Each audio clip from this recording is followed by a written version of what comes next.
You ask Tiger to solve. This deals with linear equations with one unknown. The final result is n equals -13. Let's solve it step by step. Simplify the expression. Expand the parentheses. Multiply the coefficients.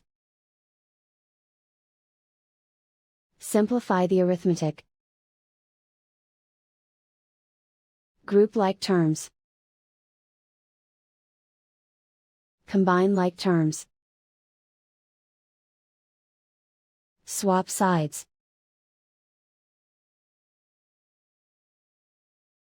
Group all constants on the right side of the equation.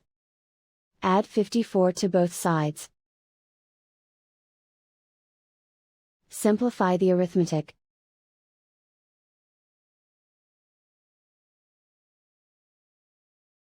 Isolate the n. Divide both sides by -97. Cancel out the negatives. Simplify the fraction. Move the negative sign from the denominator to the numerator.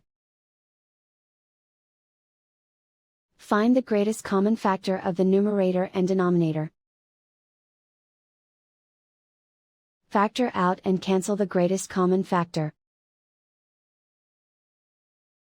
And so the final result is n equals -13.